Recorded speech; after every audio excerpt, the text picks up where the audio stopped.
ഷേട്ടന്റെ ചായക്കടയിൽ നാടൻ മുട്ട തിന്ന് ചായയും കുടിച്ചൊന്ന് കുശാലാവാൽ കാനനച്ചോലയിൽ അടുമേക്കാൻ ഞാനും പോരട്ടെയോ നിന്റെ കൂടെ. പാടില്ല പാടില്ല പാടെ നമ്മൾ പാടെ മാറുന്നൊന്നും ചെയ്തു കൂടാ. കിനാലൂരിൽ വന്നപ്പേ ഞങ്ങളെ പ്രകാശേട്ടൻ്റെ ചായക്കടയിൽ കയറി ഒരു ചായ കുടിക്കാൻ പോവാണ് കേട്ടോ. നല്ല കട്ടിയുള്ള ഒരു കട്ടൻ ചായരി. കിനാലൂർ വരുന്നവർ പ്രകാശേട്ടൻ്റെ കട മറന്നു വരുന്നത് കേട്ടോ. ഇതിൻ്റെ കൊച്ചു കട.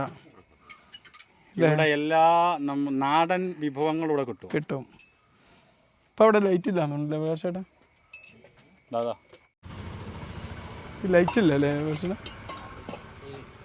അവിടെ ഒന്നുമില്ല ലൈറ്റ്. സ്ട്രോങ് ചായ എടുത്തു. ഒരു നല്ല നാടൻ മുട്ടയും നല്ല നാടൻ ചായയും നല്ല നാടൻ കട്ടൻ ചായയും കുടിക്കാണ്. ഓക്കെ, ഞാൻ ഒരു നേന്ത്രപ്പഴം നാടൻ നൽകാനാണ് പറഞ്ഞത്. പിന്നെ ഞങ്ങൾ സ്ഥിരമായിട്ട് ഇവിടെ വൈകുന്നേരം ഇവിടെ വരുന്നതാണ്. നമ്മളെ ഗ്രൂപ്പിലുള്ള താങ്കൾ ഇവിടെ ഒരു പഴയ സിനിമാ പാട്ട് കൂടി വിട്ടാൽ ഉഷാറായി. പ്രകാശേട്ടൻ്റെ കടയിലുള്ള ഒരു പ്രത്യേകത എന്താണെന്ന് വെച്ചാൽ ഇവിടെ അടുപ്പത്തുനിന്ന് വേവിച്ച സാധനമേ കിട്ടുള്ളൂ. ഇവിടെ ഗ്യാസ് ഇല്ല, കറണ്ടില്ല, ഒന്നുമില്ല. നേച്ചറലായിട്ട് നമ്മൾ ജനിച്ചപ്പോൾ എങ്ങനെയായിരുന്നു കഴിച്ചത് പണ്ടത്തെ നമ്മുടെ പൂർവികർ എങ്ങനെയായിരുന്നു അങ്ങനെ അല്ലേ? നമ്മളെ സ്കൂളിലെടുത്തുള്ള മുഹമ്മദ് ഖാന്റെ കട. അതെ അതെ അതെ മുഹമ്മദ് ഖാൻ. കിനാലൂർ എന്ന് പറഞ്ഞ ടൂറിസ്റ്റ് ഡെസ്റ്റിനേഷനിലേക്ക് വരുന്നവർ ഇവിടെ കയറാൻ മറന്നു പോകണ്ട. എൻ്റെ മുഖം പുറത്തുനിന്നാണ് കണ്ടത്. നല്ല ഗ്ലാമറാണല്ലോ നിങ്ങൾ. നൊസ്റ്റാൾജിയുള്ള ഷോപ്പാ.